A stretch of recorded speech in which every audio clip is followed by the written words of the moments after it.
사랑합니다. 사랑합니다. 네, 정말 주님의 이름을 사랑합니다.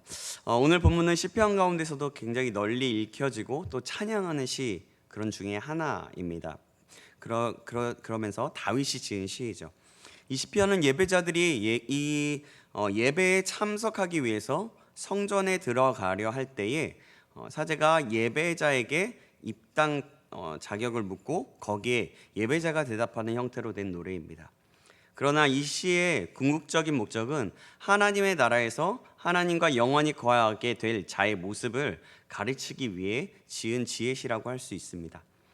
여러분, 여호와의 장막이라는 말을 우리는 많이 들어봤을 것이라고 생각합니다.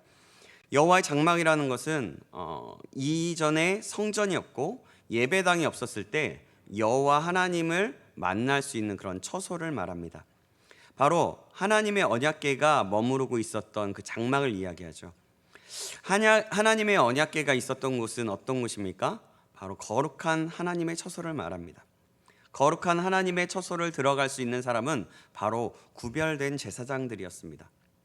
언약궤가 있는 곳은 대제사장들만이 들어갈 수 있었습니다. 즉 일반 성도들이나 같은 사람들은 하나님 앞에 직접 갈 수 없었다는 의미입니다. 그러나 예수 그리스도께서 대제사장이 되어 주셔서 십자가의 죽으심으로 희생제물이 되셨습니다. 그러므로 하나님과의 막힌담이 허물어지게 되었죠. 에베소서 2장 14절 말씀은 이렇게 말씀합니다. 제가 읽겠습니다.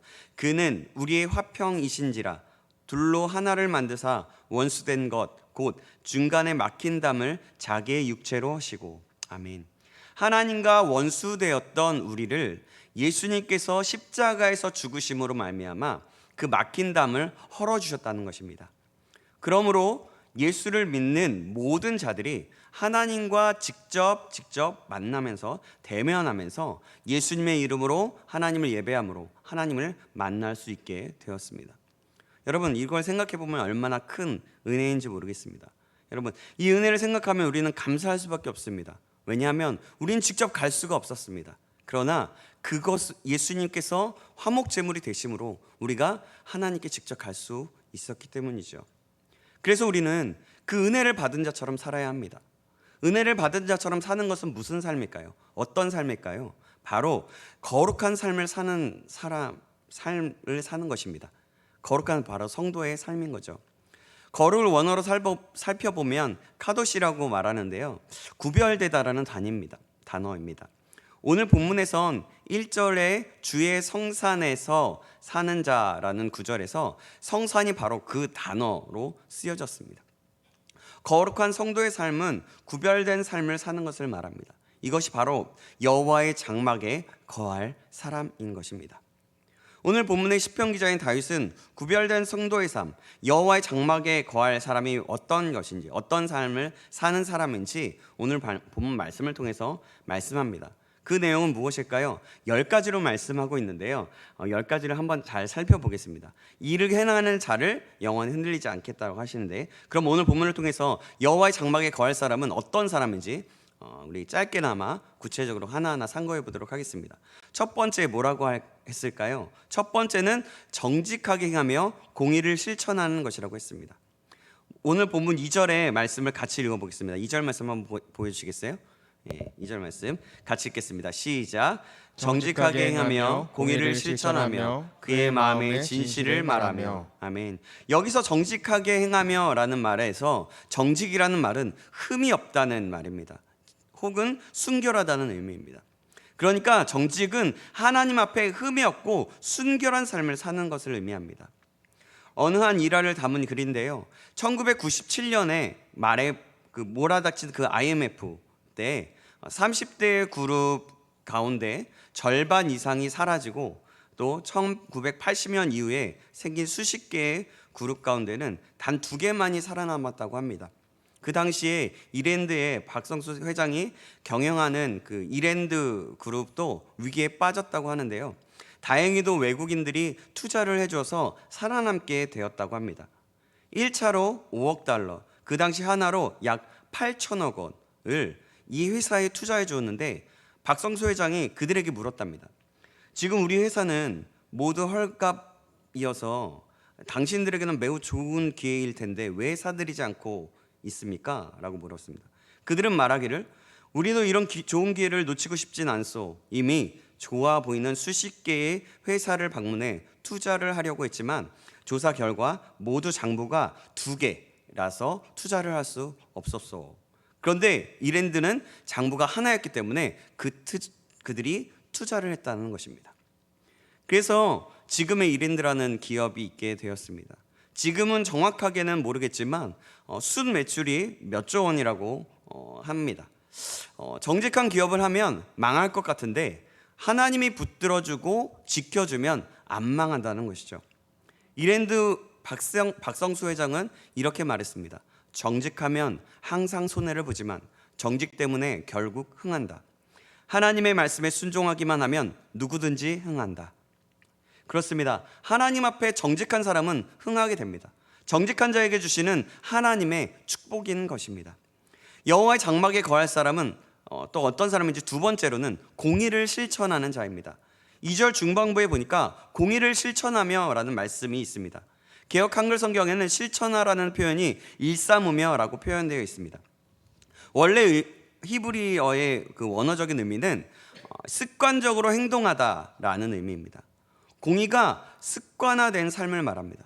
공의는 하나님의 뜻을 이루는 삶입니다. 즉 하나님의 뜻이 이루어지는 삶이 습관화되는 것을 말하는 것입니다. 하나님의 뜻을 이루는 삶, 이것이 습관화되어야 한다는 것입니다. 이것이 바로 구별된 성도의 삶인 것입니다. 우리는 어떤 사람인지 돌아보시기 바랍니다. 이렇게 습관적으로 하나님의 뜻, 공의를 실천하는 사람이 되기를 주님의 이름으로 축원합니다. 아멘. 여호와의 장막에 거할 사람의 세 번째는 마음의 진실을 말하는 사람입니다. 마음의 생각이 하나님과 사람 앞에서 투명하고 믿을만하다는 의미입니다. 여러분, 진실한 사람을 만나면 어떻습니까? 진실한 사람의 말을 들으면 그 사람의 말이 신뢰하게 되고 신뢰가 갑니다. 요즘에는 진실한 사람을 이용하는 사람들이 많이 있다고는 하지만 그래도 결국에는 그 진실된 사람의 행동과 말은 통하게 되어 있고 그 사람을 믿게 되는 것입니다. 그래서 우리는 행동뿐 아니라 마음까지도 하나님 앞에 진실해야 한다는 것입니다. 마음의 진실을 말하는 사람, 그 사람은 여호와의 장막에 거하는 사람인 것입니다. 우리 모두가 그런 사람이 되길 간절히 소망합니다. 아멘. 여호와의 장막에 거할 사람의 자격, 3절에는 어떻게 말씀하고 있는지 우리 3절 말씀 같이 읽어보시겠습니다. 3절 말씀입니다. 시작. 그 혀로 남을 허물하지 아니하고 그의 이웃에게 악을 행하지 아니하며 그의 이웃을 비방하지 아니하며. 아멘. 여기서 네 번째, 다섯 번째 자격이 나옵니다. 네 번째가 바로 혀로 남을 허물하지 않는 자이고 다섯 번째가 이웃에게 악을 행하지 아니하며 그 이웃을 비방하지 않는 자를 말합니다. 혀로 남을 허물하는 자는 다른 말로 뒷담화를 하지 않는 자라고 말할 수 있습니다. 원어에 보니까 허물한다라는 원어는 라갈이라고 하는데요, 돌아다니며 거짓말로 남을 비방한다, 중상한다라는 바로 그런 뜻입니다. 진실이 아닌 것을 악의적으로 거짓말하는 것을 말합니다. 그것은 이웃의 명예를 훼손시키는 악한 행위입니다. 이웃에게 악을 행하는 자가 바로 이런 행위를 행하는 사람입니다. 이웃을 비방하는 자가 바로 이런 사람인 것입니다. 그런 의미에서 네 번째와 다섯 번째는 이어져 있다고 할 수 있습니다. 느헤미야 시대 때 느헤미야를 미워하는 그 원수들은 그가 유다 사람들과 함께 모반하려 한다는 거짓말로 그를 비방했습니다. 느헤미야 6장 6절 말씀인데요, 제가 읽어드리겠습니다. 그 글에 이르기를 이방 중에도 소문이 있고 가스무도 말하기를 너와 유다 사람들이 모반하려 하여 성벽을 건축한다 하나니 내가 그 말과 같이 왕이 되려 하는도다. 또 출애굽기 23장 1절은 이렇게 말씀합니다. 너는 거짓된 풍설을 퍼뜨리지 말며 악인과 연합하여 위증하는 증인이 되지 말며. 위증한다는 말은 모함하는 말도 뜻하고요, 이렇게 말씀하고 있습니다. 이 모든 것은 하나님께서 기뻐하시지 않으시고 악한 행위라고 말씀하십니다. 사랑하는 여러분, 성도의 삶은 이렇게 혀로 남을 허물하지 않는 것입니다. 오히려 이간질하고 남을 비방하는 사람이 아니라 허물이 있더라도 그 허물을 덮어주면서 그 사람을 위해서 기도하는 사람입니다. 이웃에 좋은 점이 있다면 그것을 부각시켜서 더 세워주고 다른 사람들에게 더 좋게 말해주는 사람입니다. 이러한 사람이 바로 여호와의 장막에 거할 자인 것입니다. 저와 여러분이 혀로 남을 허물하는 자가 아니라 허물을 덮어주고 기도하는 사람, 장점은 오히려 더 좋은 장점이 되도록 세워주는 말을 하는 사람이 되기를 주님의 이름으로 간절히 소망하며 축복합니다. 아멘. 이번에는 4절 말씀을 같이 읽겠습니다. 4절 말씀 보여주시겠습니다. 4절 말씀 같이 읽습니다. 시작. 그의 눈은 망령된 자를 멸시하며 여호와를 두려워하는 자들을 존대하며 그의 마음에 서원한 것은 해로울지라도 변하지 아니하며. 아멘. 여호와의 장막에 거할 사람의 자격 6번째는 그의 눈은 망령된 자를 멸시하는 자입니다. 눈은 망령된 자를 멸시하며 라는 부분에서 망령된 사람은 어떤 사람을 뜻할까요? 그걸 원어로 보면 야비한, 비열한의 뜻을 가집니다. 야비하고 비열하게 자신의 이익을 위해서라면 무엇이든지 하는 사람을 이야기합니다. 아주 악한 사람이라고 말할 수 있죠.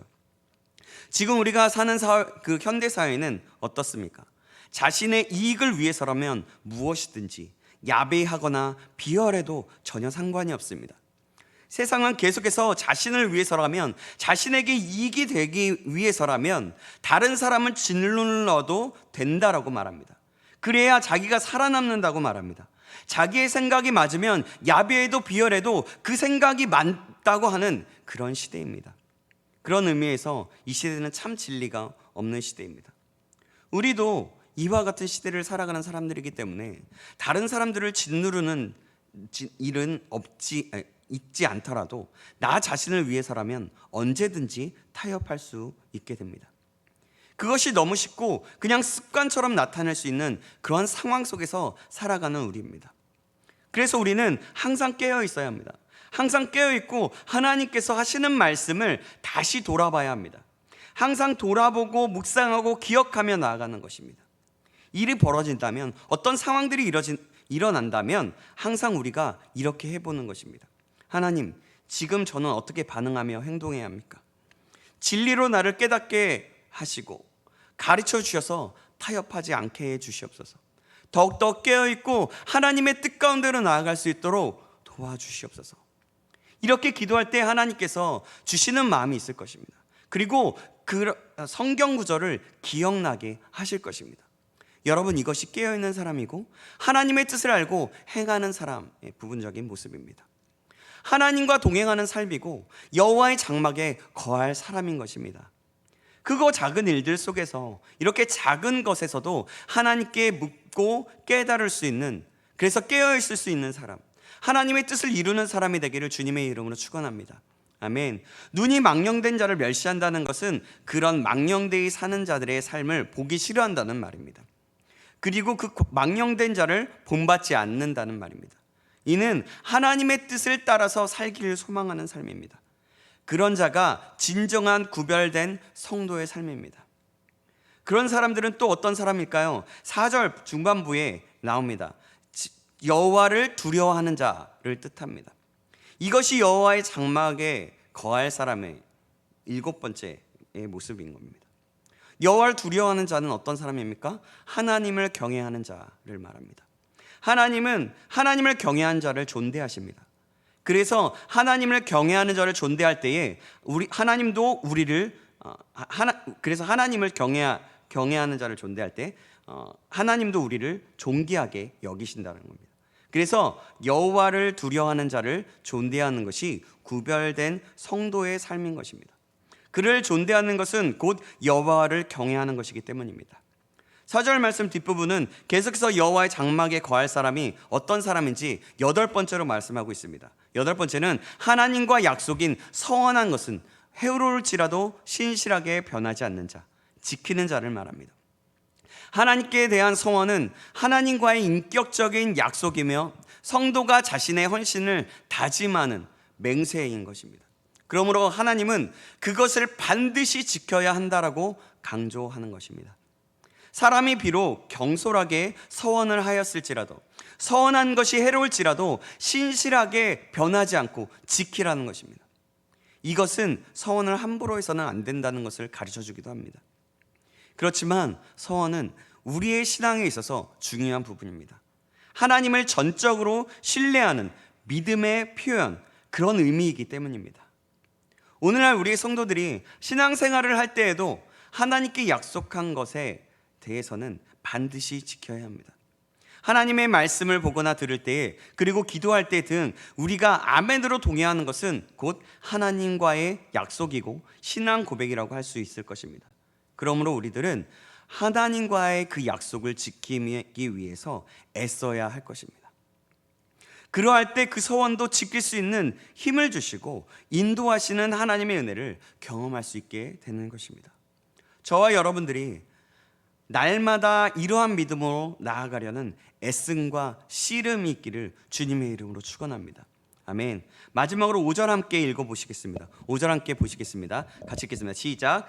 이자를 받으려고 돈을 구워주지 아니하며 뇌물을 받고 무죄한 자를 해하지 아니하는 자이니 이런 일을 행하는 자는 영원히 흔들리지 아니하리이다. 아멘.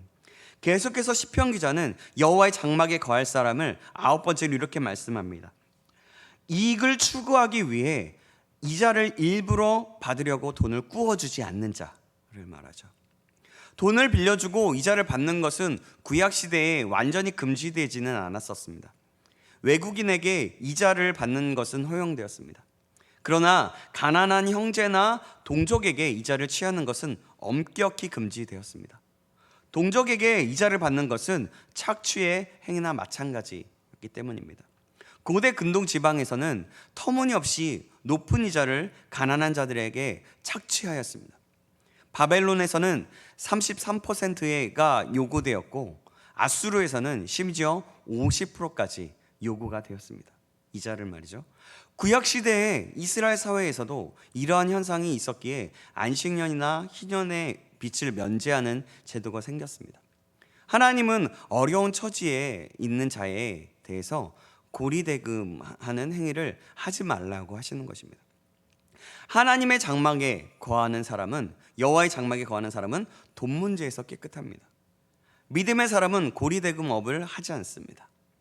아마도 우리는 그런 사람이 없을 줄 압니다. 하지만 우리가 혹시라도 이런 사람이 아니길 주님의 이름으로 축복합니다. 아멘. 그럼 여호와의 장막에 거할 사람의 자격 10번째는 무엇일까요? 뇌물을 받고 무죄한 자를 해하지 아니하는 자를 말합니다. 뇌물을 받고 판결을 굳게 하지 않는 것입니다. 뇌물에 의해 공의가 시행되지 못하면 결국 그 사회가 병들어 죽게 됩니다. 돈은 우리의 삶에 항상 신이 되고자 합니다. 그러나 우리는 돈보다 하나님을 더 사랑해야 합니다. 돈에서 자유로워야 합니다. 더 나아가 돈으로 이웃을 사랑해야 합니다. 그래야 하나님의 공의를 행할 수 있습니다. 오늘 시편 기자는 바로 이것을 말하고 있는 것입니다. 이것이 바로 여호와의 장막에 거할 사람이라고 말하는 것입니다. 그런 일을 행하는 자, 믿고 따르는 자, 그 사람은 그래서 영원히 흔들리지 않게 됩니다. 영원히 흔들리지 않고 여호와의 하나님의 인도하심을 받는 자들인 것입니다. 이 사실을 기억하시고 믿으시기 바랍니다. 아멘. 그리고 영원히 그 말씀을 따라 살기를 기억하며 또한 소망하며 씨름하며 애씀이 있기를 주님의 이름으로 축원합니다. 그리하여 영원히 흔들리지 않는 하나님의 온전하신 그 인도하심을 받을 수 있는 사람이 되길 다시 한번 주님의 이름으로 축원합니다. 사랑하는 여러분, 말씀을 맺습니다. 오늘 본문에서 시편 기자를 통하여 여호와의 장막에 거할 사람은 어떤 사람인지 말씀을 받았습니다. 그것은 무엇입니까? 바로 거룩한 성도의 삶을 말합니다. 우리 모두가 이 모든 것을 완벽하게 지킬 수는 없습니다. 아니, 여기서 아마도 여호와의 장막에 거할 수 있는 자격이라고 말하면 그 자격이 있는 사람은 아무도 없을 것입니다. 왜냐하면 우리는 우리의 마음을 잘 압니다. 하루에도 수십 번이고 마음이 바뀌지 않습니까? 선한 것이 하나도 없지 않습니까? 하루에도 몇 번이고 말을 바꾸면서 약속을 지키지 않고 또 죄를 수도 없이 짓고 있지 않습니까? 바로 그렇기 때문입니다. 사실 우리에게는 그래서 소망이 없습니다. 그런데 하나님은 그 소망이 없는 우리에게 예수 그리스도를 보내주셔서 소망을 갖게 하셨습니다. 예수 그리스도의 십자가의 죽으심과 부활로 인해서 그 은혜로 인해서 우리를 이 자리에 있게 하시고 하나님의 말씀을 듣고 깨닫게 하셨습니다. 여호와의 장막에 거할 사람이 없지만 예수님을 통하여 여호와의 장막에 거할 수 있도록 하셨다는 것입니다. 이 은혜를 생각한다면 우리는 이 은혜를 갚는 자로 살아갈 수밖에 없습니다. 말씀을 기억함으로 힘써 말씀대로 살아갈 수밖에 없는 것입니다. 우리는 그래서 말씀, 우리의 힘을 다하여 하나님의 은혜를 생각하면서 이 말씀을 지키려고 의지를 가지고 노력해야 한다는 것입니다. 간절함으로, 그냥 간절함이 아니라 피 흘리기까지 힘을 다하여 애써야 하는 것입니다. 그러할 때 하나님은 우리에게 이것을 지킬 수 있는 힘을 주시기 때문입니다. 그리고 하나님은 그런 자들과 함께 하시고 그런 자들을 보며 기뻐하시며 그런 자들이 성장하는 것을 보고 흐뭇해 하십니다. 또한 그런 자들을 통하여 하나님의 일을 행하시는 것입니다. 그리고 그런 자를 거룩한 성도라고 말씀하십니다. 사랑하는 여러분, 우리도 이 말씀을 기억함으로 어떤 환경 속에서도 하나님의 말씀을 지킬 수 있도록 여호와의 장막에 거할 사람이 될 수 있도록 꿈꾸며 믿음으로 살아내는 저와 여러분이 되기를 간절히 소망하며 주님의 이름으로 축원합니다. 아멘. 기도하시겠습니다. 살아계신 하나님 아버지, 감사합니다. 오늘 말씀에 시편 기자를 통하여 여호와의 장막에 거할 사람은 어떤 사람인지 깨닫게 하여 주셔서 감사합니다. 오늘 말씀을 보면서 내가 과연 여호와의 장막에 거할 수 있는 자격이 있는지 돌아보게 되었습니다. 돌아보니 우리에겐 자격이 없고 소망이 없었습니다. 그러나 하나님은 예수 그리스도를 통하여 우리에게 소망을 주셨고 여호와의 장막에 거할 수 있는 사람이 되게 해주셨습니다. 오늘 말씀을 기억함으로 하나님의 성도다운 삶을 여호와의 장막에 거할 수 있는 사람이 되도록 간절히 소망하며 피 흘리기까지 힘을 다하여 살아낼 수 있도록 인도하여 주시옵소서. 살아계신 예수 그리스도의 이름으로 기도합나이다. 아멘.